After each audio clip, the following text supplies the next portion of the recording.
Ed Sullivan named the 8 bastard guests he banned for life. For 23 years, Ed Sullivan's stone face and stiff delivery welcomed America into his really big shoe each Sunday night. Behind that famously expressionless exterior, however, lurked something few viewers ever witnessed: a volcanic temper that could erupt with career-ending consequences for performers who dared to cross him. Ed Sullivan created careers with a single invitation and destroyed them just as quickly with a ban, revealed a former CBS executive who worked closely with the variety show host during the 1960s. He understood his power: 60 million Americans watching every Sunday night. That was practically the entire television audience. One appearance could make you a star, and one misstep could make you persona non grata, not just on his show, but across the entire entertainment industry. While audiences at home saw Sullivan as the somewhat awkward but harmless curator of American pop culture, those who worked with him knew a different side, a man who demanded absolute control over his program and who viewed any challenge to his authority as a personal betrayal worthy of swift and permanent punishment. Ed wore 2 faces, explained a stage manager who spent a decade working on the show. There was the public Sullivan, stiff, formal, a bit uncomfortable on camera. Then there was the backstage Sullivan, the one performers feared. He ran that show like a dictator. His word was absolute law. And when someone broke that law, the punishment wasn't a warning or a second chance. It was career execution. Tonight we're revealing the 8 performers who committed what Sullivan considered the ultimate sin, defying his explicit instructions on live television, and consequently finding themselves permanently exiled from the nation's most prestigious variety show. These weren't simple misunderstandings or artistic differences. They were dramatic confrontations between ambitious performers and television's most powerful cultural gatekeeper, played out both on-screen and in explosive backstage showdowns. But first, we need to understand the rock and roll rebellion that pushed Sullivan to his breaking point,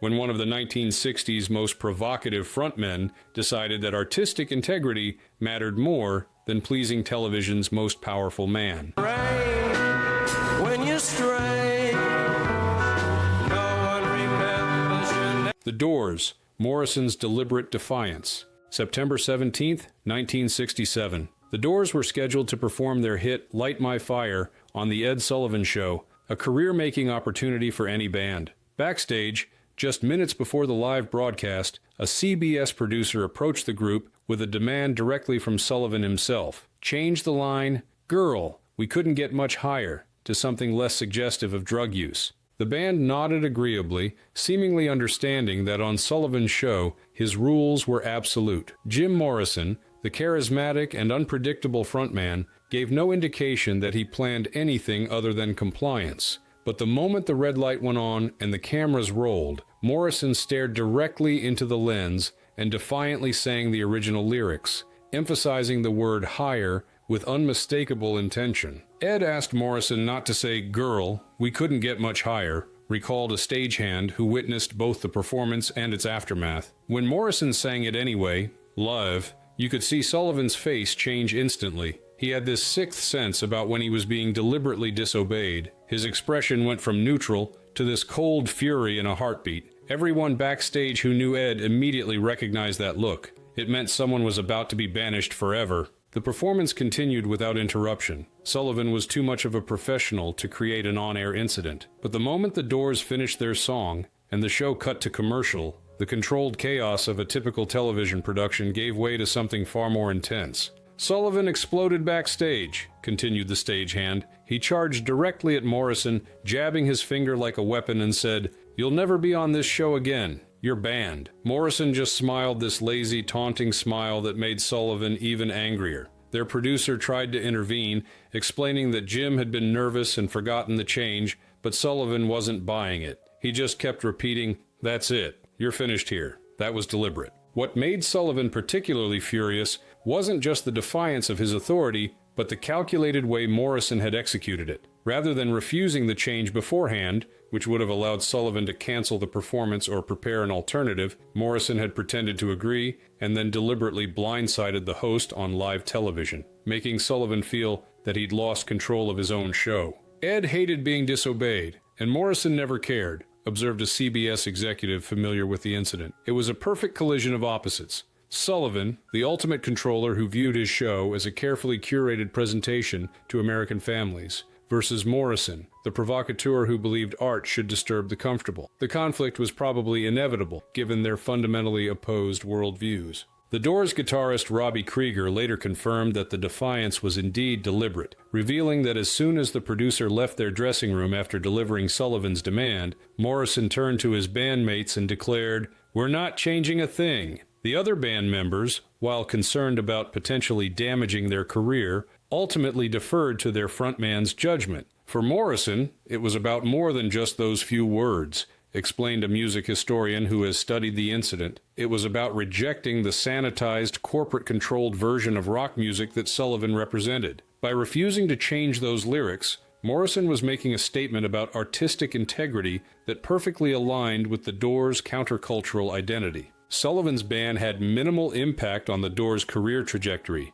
They were already ascending rapidly, and alternative television opportunities quickly presented themselves. But the incident became legendary within the music industry as an example of a performer prioritizing artistic principles over career pragmatism, even at the risk of alienating the most powerful man in television. What's fascinating is that Morrison seemed to understand the exchange he was making, noted the historian. He was trading one valuable television appearance for something potentially more valuable to a rock band in the late 1960s, countercultural credibility. Being banned by Ed Sullivan almost became a badge of honor for certain artists. It signified that you weren't willing to compromise your art for mainstream acceptance. For Sullivan, however, the incident represented something far more personal, a direct challenge to his authority on his own program. In private conversations after the show, Sullivan reportedly expressed particular anger at being set up by Morrison's false compliance, viewing it not as an artistic statement, but as a deliberately disrespectful ambush.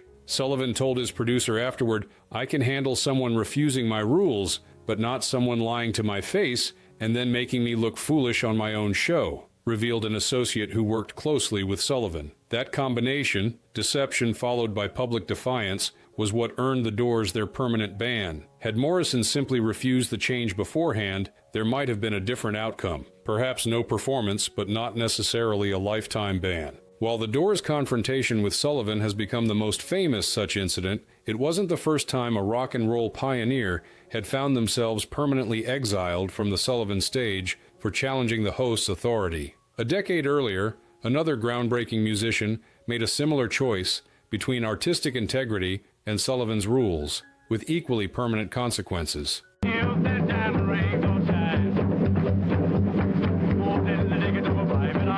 Bo Diddley. One song, one ego, one instant blacklist. November 20th, 1955. Rock and roll was still in its infancy when Bo Diddley arrived at CBS Studio 50 for his appearance on The Ed Sullivan Show. As an African-American performer getting a shot on national television at a time when racial segregation was still legally enforced across much of America, the opportunity represented a potential breakthrough to the mainstream audience that could transform his career. During rehearsals, Sullivan's producers were explicit. Diddley was to perform Tennessee Ernie Ford's recent hit, 16 Tons, a song Diddley hadn't chosen and that bore little resemblance to his own pioneering rock and roll style. Nevertheless, the producers insisted this was what Sullivan wanted, and in the world of 1950s television, particularly for black performers seeking mainstream exposure, questioning such decisions wasn't considered an option. Told to play a cover of 16 Tons, explained a CBS stagehand who was present that night. But when the red light came on and they introduced him, Bo launched straight into Bo Diddley, his own signature song with that famous beat. The control room went into absolute panic. Sullivan, who was watching from the wings, turned this shade of purple I'd never seen on a human being before. Everyone knew immediately that something terrible had just happened. For the television audience at home, the performance seemed normal enough, a dynamic rock and roll number from an exciting new talent. But backstage, Sullivan was livid at what he perceived as a deliberate act of insubordination that had made him lose control of his carefully planned program. Sullivan felt publicly humiliated and banned him on the spot, recalled a production assistant who witnessed the aftermath. The moment Bo walked off stage, Sullivan was waiting. He didn't yell, which was almost worse. In this ice-cold voice, he said, "You won't ever do that again. Not on my show. You're finished here." Bo tried to explain that there had been a misunderstanding, that he thought they wanted him to do his hit song, but Sullivan wasn't interested in explanations. In his mind, his explicit instructions had been deliberately ignored. The misunderstanding, if indeed it was one, may have stemmed from the introduction Sullivan gave Diddley on air. Rather than introducing him as planned to perform 16 tons, Sullivan actually said, "Now we have Bo Diddley with his song, Bo Diddley." This confusing introduction has led some music historians to suggest that Diddley was legitimately confused about what he was supposed to perform. "One song, one ego, one instant blacklist," observed a music journalist who has researched the incident extensively. The truth of what actually happened that night is still debated. Did Diddley deliberately defy Sullivan's instructions? Was there genuine confusion about what song he was supposed to perform? Or did Sullivan's producers fail to clearly communicate the plan to Diddley? Whatever the reality, the outcome was the same. One of rock and roll's most influential pioneers was permanently banned from television's biggest stage. The racial dynamics of the incident can't be ignored. As an African-American performer in the mid-1950s, Diddley had far less power to challenge white producers' decisions than white performers might have had. The expectation that he would perform a cover song rather than his own material, essentially subordinating his artistic identity to Sullivan's preference, reflected the unequal treatment often experienced by black artists in that era. Sullivan's show deserves credit for featuring many black performers when other programs wouldn't, noted a cultural historian specializing in early television. But there was still often an expectation that these performers would accommodate themselves to what Sullivan thought his predominantly white audience wanted to see. Diddley refusing that accommodation, insisting on performing his own music his own way, represented a challenge not just to Sullivan's authority, but to the broader cultural dynamics of 1950s television. For Diddley, the ban had significant career implications. Being blacklisted from The Ed Sullivan Show meant losing access to the largest television audience in America at a crucial moment in the development of rock and roll. While his influence on the genre would ultimately be recognized as foundational, his mainstream commercial success never matched that of some contemporaries who benefited from the exposure Sullivan's show provided. Bo later said that getting banned by Sullivan cost him at least $1 million in his career. The journalist continued, "That might be an exaggeration, but there's no question that in the 1950s, Sullivan was the primary gateway to mainstream American awareness for musicians. Being denied that platform certainly impacted Diddley's commercial prospects, even as his artistic influence continued to grow among other musicians." Sullivan's swift and permanent punishment of Diddley established a pattern that would repeat throughout his tenure as television's most powerful cultural gatekeeper. Artists who challenged his authority, whether through deliberate defiance or unfortunate misunderstanding, found themselves immediately and permanently banished from his stage. What made Sullivan's ban so significant wasn't just that you couldn't appear on his show again, explained the CBS executive. It was that his influence extended far beyond his own program. Other shows and producers were reluctant to book someone Sullivan had blacklisted, fearing they might damage their relationship with CBS or with Sullivan personally. A ban didn't just close one door. It often closed many doors throughout the industry. While musicians like Diddley and the Doors found themselves exiled for challenging Sullivan's musical control, other performers discovered that even unintentional gestures could be interpreted as disrespect, with equally permanent consequences. Talking to himself lately. I stopped listening to him too. I've always wondered why makes a guy walk around laughing all the time. Jackie Mason, The Finger That Ended a Career. October 18th, 1964. Comedian Jackie Mason was midway through his second appearance on The Ed Sullivan Show when disaster struck. Sullivan, standing off stage, began signaling Mason to wrap up his routine because the program was running behind schedule. Mason, seeing the frantic gestures from the corner of his eye but not wanting to interrupt his flow, acknowledged Sullivan with a quick hand motion of his own and continued his act. That hand gesture would become one of the most controversial moments in Sullivan Show history, and would effectively derail Mason's rising career for nearly a decade. Allegedly gave Ed the middle finger on live TV after being rushed off stage, explained a camera operator who captured the infamous moment. I say allegedly because what actually happened and what Sullivan believed happened were two very different things. I was operating the camera pointed at Jackie, and from my perspective, he just made a quick gesture to acknowledge Ed's signals, holding up his hand with his fingers slightly spread. But Sullivan, from his angle off stage, was convinced Mason had deliberately flipped him off on national television. The misunderstanding might have been resolved after the show, but Sullivan's fury left no room for explanation. In his mind, Mason had committed the ultimate act of disrespect, not just defying his timing signals, but responding with an obscene gesture that humiliated him in front of his audience. Claimed it was just hand gestures. Ed didn't buy it, recalled a producer who witnessed the aftermath. The moment Mason walked off stage, Sullivan confronted him, literally shaking with anger. Mason tried to explain that he was just acknowledging the time signals, that he would never give someone the finger on television. But Sullivan was beyond reasoning. He kept saying, "I saw what I saw. You're finished on this show. Do you understand me? Finished." What made the incident particularly destructive to Mason's career was Sullivan's decision to escalate the conflict beyond a private disagreement. The following week,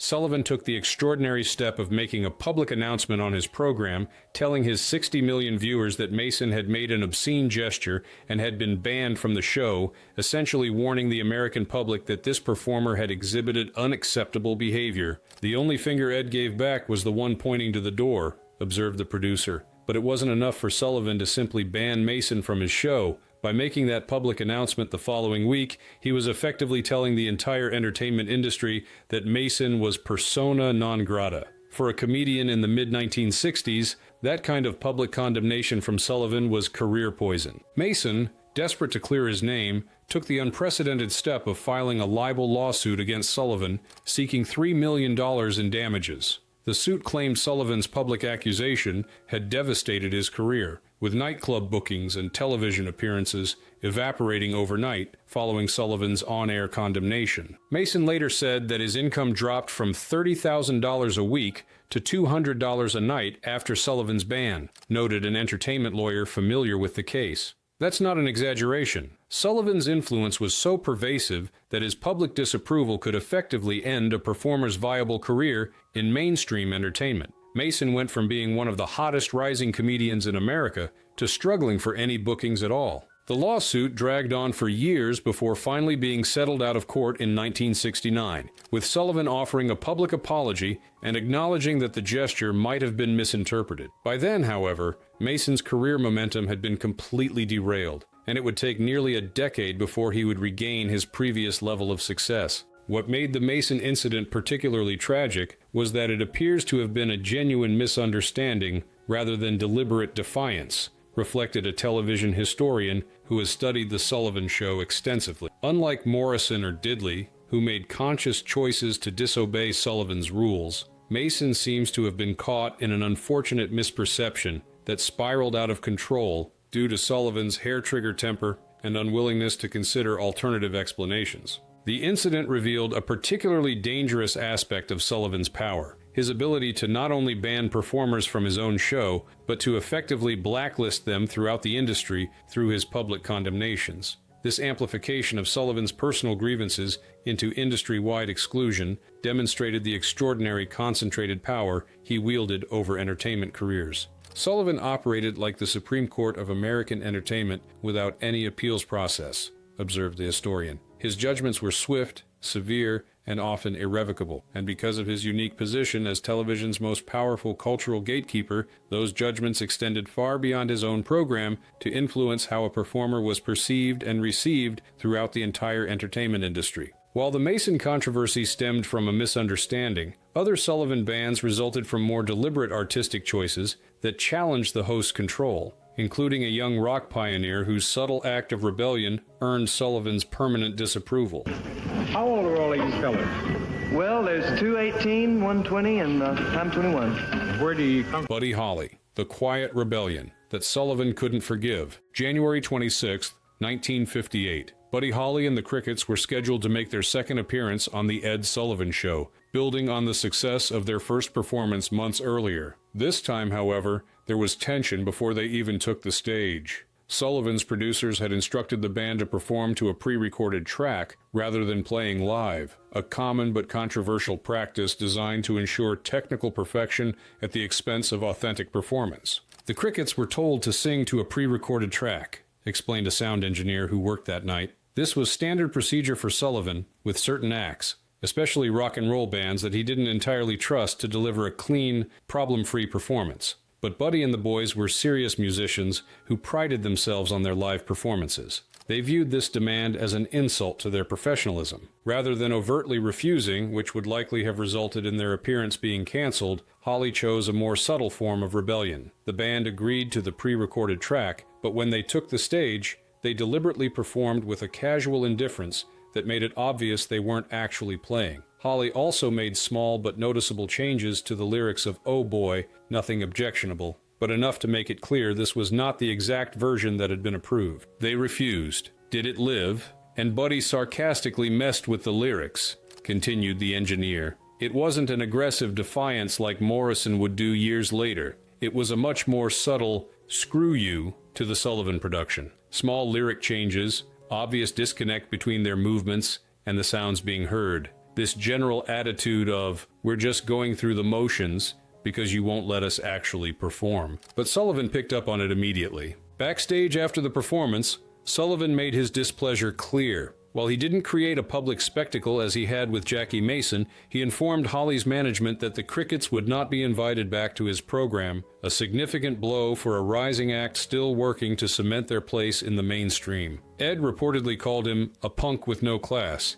recalled a production assistant who overheard the conversation. Sullivan was especially angry because he felt Holly had been deliberately disrespectful, not through outright defiance, but through this sarcastic, passive-aggressive performance that made Sullivan's production decisions look foolish. He told Holly's manager, "He thinks he's too big for my show already. Let him find out if that's true." What made Sullivan's reaction particularly noteworthy was its severity relative to Holly's subtle rebellion. While performers like The Doors or Bo Diddley had engaged in overt defiance of Sullivan's instructions, Holly's resistance had been far more restrained, yet Sullivan's response was equally definitive. Talented? Yes. Trusted? Never again, observed a music producer familiar with the incident. Sullivan operated on a principle of absolute authority. From his perspective, any challenge to that authority, whether dramatic or subtle, warranted the same punishment. Holly's crime wasn't creating a scandal, it was showing disrespect for Sullivan's production decisions. And in Sullivan's world, that was sufficient for permanent banishment. For Holly, the band represented a loss of valuable mainstream exposure at a critical point in his career. While he would continue to find success on other programs and through recordings, The Sullivan Show remained the premier television showcase for musical talent, and losing access to that platform created significant promotional challenges. The sad irony is that Holly died just over a year later in that tragic plane crash, noted the music historian. So the ban, which might have been temporary, had Holly's career continued for decades like some of his contemporaries, instead became one of the final chapters in his too short story. Sullivan never had to confront the question of whether to eventually forgive Holly, as the young musician's promising career was cut short just as it was reaching its potential. Sullivan's reaction to Holly revealed a particularly personal dimension to his banning decisions. It wasn't simply about maintaining the technical quality of his show or protecting his audience from potentially offensive content. It was about demanding complete deference to his authority as the program's namesake and creative director. Sullivan took these perceived slights very personally, explained the CBS executive. He viewed his show as an extension of himself, almost like it was his home that he was inviting these performers into. And if you didn't show proper respect in his home, if you challenged his rules or made him look foolish, he would throw you out and never let you back in. It wasn't business for him, it was deeply personal. While Holly's subtle rebellion and Sullivan's dramatic response reflected the growing tensions between the old guard of entertainment and the emerging rock and roll culture, other bans resulted from more practical concerns about performers whose unpredictable behavior threatened the smooth operation of television's most precisely managed variety show. By my mom, mainly, to not take advantage of Sly Stone, The Chaos, Sullivan Couldn't Control. February 1970. Sly and the Family Stone were at the height of their popularity, having recently released their groundbreaking album, Stand, and delivered a legendary performance at Woodstock. When they were booked for The Ed Sullivan Show, it represented a significant booking coup for a program working to stay relevant amid the rapidly evolving musical landscape of the late 1960s and early 70s, But alarm bells began ringing for the Sullivan production team the moment Sly Stone arrived at the studio for rehearsal. Hours late, visibly impaired, and accompanied by an entourage that seemed more interested in partying than in preparing for a national television appearance, showed up high and incoherent, remembered a stage manager who worked that chaotic day. From the moment he walked in, or more accurately, was practically carried in by his entourage, the entire production staff knew we were in trouble. He couldn't follow basic directions. He kept wandering off between takes. The band couldn't get through a complete run-through because Sly would suddenly change the arrangement midway through or just stop playing entirely to make some incomprehensible point. As rehearsals continued to deteriorate, Sullivan himself came down to the stage, something he rarely did during technical preparations, to assess the situation. What he witnessed was a performer so impaired that completing a live broadcast performance seemed increasingly doubtful. Missed cues, delayed filming, continued the stage manager. Sullivan stood in the wings watching this disaster unfold, and you could see him calculating whether this act, no matter how popular, was worth the risk to his show's reputation for professional excellence. After about 20 minutes, he'd seen enough. He pulled the producer aside and said, "Get them out of here. They're not going on my program in this condition." Sullivan's decision to ban Sly and the Family Stone wasn't primarily about creative differences or perceived disrespect, though Stone's complete disregard for the show's schedule certainly factored into the host's thinking. It was more fundamentally about Sullivan's insistence on maintaining complete control over his broadcast and his unwillingness to risk unpredictable, potentially embarrassing moments on live television. Ed was livid at the unprofessionalism, recalled the CBS executive who had to manage the fallout from the cancellation. Sullivan built his reputation on running the tightest ship in television. His show was meticulously planned, rehearsed, and executed. Someone like Sly Stone, talented as he was, represented everything Sullivan couldn't abide: unpredictability, unreliability, and a complete disregard for the mechanical necessities of producing a live television program. The decision to ban Stone and his band was particularly significant given their immense popularity at that moment. Few acts in 1970 had a hotter commercial profile or more cultural relevance, and canceling their appearance represented a substantial rating sacrifice. That Sullivan was willing to forfeit those potential viewers rather than risk an unpredictable on-air incident demonstrated his prioritization of control over commerce. He said rock was loud, but this was chaos, observed the executive. Sullivan wasn't categorically opposed to rock and roll or counterculture music. He had featured the Beatles, the Rolling Stones, Jefferson Airplane, plenty of acts associated with the youth movement. What he opposed was chaos. Any performer, no matter how popular, who threatened the orderly execution of his program would find themselves quickly excised. For Sly and the Family Stone, the band had minimal impact on their immediate career trajectory. They were already established stars with plenty of alternative platforms. But it did represent a lost opportunity to reach Sullivan's massive mainstream audience at the height of their creative and commercial powers. The Sly situation was different from some other Sullivan bands, in that it wasn't about specific content or deliberate defiance of rules, noted a music historian specializing in the period. It was about Sullivan's fundamental insistence on reliability and control. Acts could be provocative within carefully defined boundaries, but they had to be professionally dependable. Sly crossed the line not by what he planned to perform, but by being incapable of delivering any coherent performance at all. Sullivan's decision also reflected his understanding of the unique pressures of live television in that era. Without the safety net of digital editing or significant tape delay, any on-air mishap would be immediately visible to tens of millions of viewers, potentially damaging not just that night's broadcast, but the show's carefully cultivated reputation for polished performances. Sullivan built his empire on predictability, explained a television historian. Viewers tuned in every Sunday knowing exactly what they would get: a professionally executed variety show with diverse acts all operating within clear parameters of family-friendly entertainment. Someone like Sly Stone in that condition represented an unacceptable risk to that formula, a potential moment of televised chaos that could undermine the very foundation of Sullivan's brand. While musical acts most frequently ran afoul of Sullivan's strict requirements, actors occasionally found themselves permanently banished as well, particularly those whose behavior Sullivan perceived as disrespectful to him personally or to the professional standards he demanded. He's going to be laughed at. He's afraid. I said, "That's nonsense. Come on, Sarah, let's do it." We do it. Robert Mitchum, Hollywood tough guy meets television's toughest boss. Robert Mitchum was Hollywood royalty, the quintessential tough guy whose laconic style and effortless cool had made him one of the industry's most reliable leading men. When he was booked on The Ed Sullivan Show to promote his latest film, the production team expected the typical promotional appearance, a brief interview, perhaps a clip from the movie, and the standard celebrity host pleasantries. What they got instead was a collision between two immovable forces: Mitchum's infamous indifference to Hollywood protocol and Sullivan's insistence on complete deference to his authority. Smelled like alcohol, refused stage directions, recalled a production assistant who witnessed the disastrous rehearsal. Mitchum showed up with this attitude of complete disinterest in the whole process. When our director tried to give him basic guidance about where to stand and how the interview would flow, Mitchum just stared at him with those hooded eyes and drawled, "You worry about your job, Chief, and I'll worry about mine."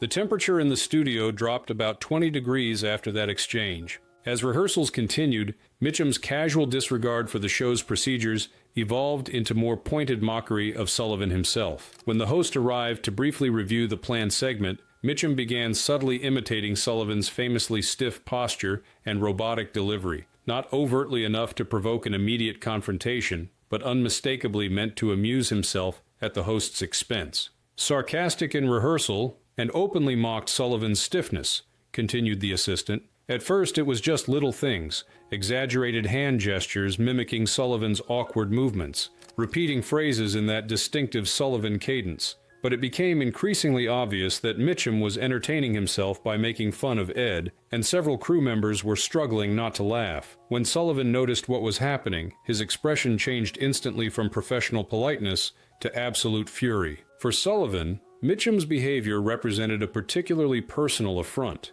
Where other band performers had challenged his professional authority or creative decisions, Mitchum was directly mocking Sullivan himself. His physical mannerisms and speaking style that had long been sources of private insecurity for the host. Ed allegedly said, "He's drunk and he thinks it's funny. He's out," remembered the CBS executive who had to manage the sudden programming change. Sullivan pulled the producer aside and said he wanted Mitchum removed from the show immediately. When the producer pointed out that they would need to find a last-minute replacement, Sullivan reportedly said, "I don't care if we have to fill the time with a test pattern. That man is not appearing on my program." Mitchum's reaction to being dismissed from the show only reinforced Sullivan's decision. Rather than apologizing or attempting to salvage the appearance, the actor reportedly shrugged, said, "Suit yourself," and walked out of the studio with the same casual indifference he had displayed throughout the rehearsal. Mitchum didn't care. Ed cared enough for both of them, observed the executive. That was the fundamental disconnect. To Mitchum,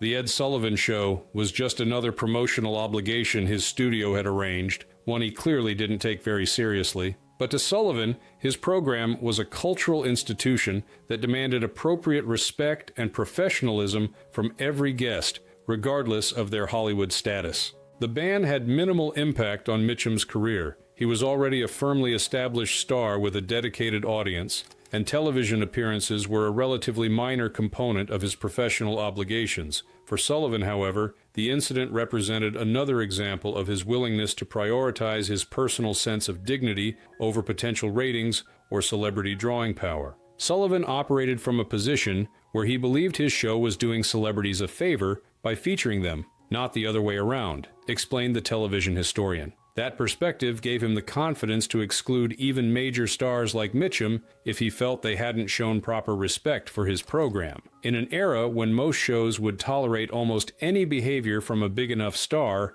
Sullivan's willingness to uphold his personal standards, regardless of a performer's status, was genuinely unusual. This prioritization of personal dignity over star power reflected Sullivan's broader understanding of his show's unique position in American culture. As television's longest-running and most-watched variety program, The Ed Sullivan Show could afford to exclude individual celebrities, no matter how popular, if Sullivan believed they undermined the program's carefully cultivated reputation for professionalism and respectability. What's fascinating about the Mitchum ban is that it wasn't about anything that would have been visible to viewers at home, noted the historian. It was entirely about backstage behavior that the audience would never have witnessed. That reveals something important about Sullivan's banning decisions. They weren't just about protecting his audience from potentially offensive content, they were about demanding a certain standard of professional respect behind the scenes as well. While performers like Mitchum found themselves banned for personal disrespect towards Sullivan, others were excluded not for anything they did on his program, but for public behavior elsewhere that Sullivan deemed incompatible with his show's family-friendly image. I've convinced you. I don't know, I get so dramatic about it. You're better off alone, man. I got it. Lenny Bruce, the comic too hot for Sunday night. Unlike most entries on Sullivan's blacklist, groundbreaking comedian Lenny Bruce never actually appeared on The Ed Sullivan Show before being banned. His exclusion came not from any direct confrontation with Sullivan or violation of the host's rules, but from Sullivan's preemptive judgment that Bruce's controversial comedy and growing reputation for obscenity made him fundamentally unsuitable for mainstream family television. Never even made it to air, explained the talent coordinator who had initially suggested booking Bruce in the late 1950s before his material became more explicitly provocative. Sullivan was always cautious about comedians. He had experienced too many incidents where apparently safe comics had gone off script and included material he considered inappropriate. But with Lenny Bruce, it wasn't even a close decision. The moment Bruce's name was suggested at a booking meeting, Sullivan shut it down immediately. Sullivan's concern wasn't unfounded. By the early 1960s, Bruce had become notorious for his arrests on obscenity charges, with performances that directly addressed topics like religion, politics, sex, and race in terms far more explicit than anything permitted on network television. For a program that positioned itself as appropriate for all ages and all regions of America, Bruce represented an unacceptable risk. After his arrest record and reputation grew, Sullivan banned him permanently, recalled the CBS executive. It wasn't just that Sullivan personally disapproved of Bruce's material, though he certainly did. It was that Sullivan understood his show's unique position as one of the few television programs that entire families watched together, from grandparents to young children. Booking someone with Bruce's controversial reputation would have risked alienating a significant portion of that multi-generational audience. Sullivan's assessment of Bruce went beyond professional caution into personal moral judgment. In private conversations, the host expressed unambiguous disapproval of Bruce's comedy and its challenges to conventional social standards. Called him a filthy disgrace to television, remembered someone who worked closely with Sullivan during that period. Ed wasn't just making a business decision to protect his ratings, he was making a moral judgment about Bruce's entire approach to comedy. Sullivan genuinely believed that entertainment should uplift rather than challenge audiences, should reinforce mainstream values rather than question them. Someone like Bruce, who built his entire act around dismantling those comfortable assumptions, represented everything Sullivan opposed philosophically. What made the Bruce ban particularly significant was that it revealed the extent of Sullivan's cultural conservatism beneath his occasional bookings of more progressive performers. While Sullivan had earned a reputation for featuring black performers when many shows wouldn't, and for introducing Americans to the Beatles and other youth-oriented acts, these decisions reflected pragmatic recognition of cultural trends rather than personal affinity for social change. Ed feared the FCC, and Lenny guaranteed letters, observed the television historian. Sullivan was fundamentally a cultural traditionalist who happened to be an extremely savvy businessman. He understood the commercial necessity of featuring acts like the Beatles or the Rolling Stones as they gained popularity, but his personal values remained much more conventional. Bruce represented a direct challenge to those conventional values, not just through occasional provocative language, but through his entire philosophical approach to comedy as a tool for social criticism. For Bruce, exclusion from The Ed Sullivan Show represented just one of many mainstream platforms closed to him as his legal troubles mounted and his material became increasingly confrontational. But the ban did reflect how even in the evolving cultural landscape of the 1960s, there remained firm boundaries around what was considered acceptable for mass audience consumption. The Bruce situation differed from Sullivan's other bans in that there was no specific incident or confrontation, noted the historian. It was a preventive exclusion based on Sullivan's judgment that Bruce's entire persona was incompatible with his show's brand. In that sense, it wasn't personal in the way some other bans were. Sullivan didn't have any particular animosity toward Bruce as an individual. He simply viewed Bruce's comedy as fundamentally inappropriate for the platform he controlled. While most of Sullivan's banning decisions were permanent and absolute, our final case represents a rare instance where commercial realities ultimately forced the host to reconsider his initial judgment. though not without imposing strict conditions that revealed his continuing discomfort. There's nothing as far as I know. No. When you look at your opportunity to go and try to fill up the... Elvis Presley, the temporary ban that changed television history, January 6, 1957. After 2 appearances on The Ed Sullivan Show in late 1956 that had drawn record-breaking audiences, Elvis Presley was scheduled for a 3rd and final performance as part of his contract. His previous appearances had already created controversy, with his energetic hip movements leading to complaints from religious groups and concerned parents who viewed his performance style as overly sexual and inappropriate for family viewing. Sullivan, who had initially resisted booking Presley precisely because of these concerns, had reluctantly recognized the commercial necessity of featuring the biggest star in American music. But as criticism mounted after the 2nd appearance, Sullivan made a dramatic decision that would forever change how Presley was presented on his program. Ed was furious about Elvis's vulgar gyrations, explained a camera operator who worked the fateful 3rd appearance. The instructions we received were unprecedented in the history of the show. We were explicitly told that Presley was to be filmed only from the waist up during his performance. No wide shots that showed his hips or legs were permitted under any circumstances. Sullivan had personally approved this restriction and made it clear there would be serious consequences for any crew member who violated it. This unusual filming restriction represented Sullivan's attempt to reconcile the commercial imperative of featuring Presley with his personal discomfort with the singer's performance style. By literally removing the objectionable elements from viewers' sight, Sullivan believed he could capture the ratings Presley guaranteed while still maintaining his show's family-friendly reputation. Initially said he'd never allow Elvis on the show, noted the CBS executive familiar with Sullivan's booking decisions. That initial rejection represented Sullivan's personal aesthetic judgment, but the overwhelming popularity of Presley made that position commercially untenable. Sullivan was ultimately a businessman,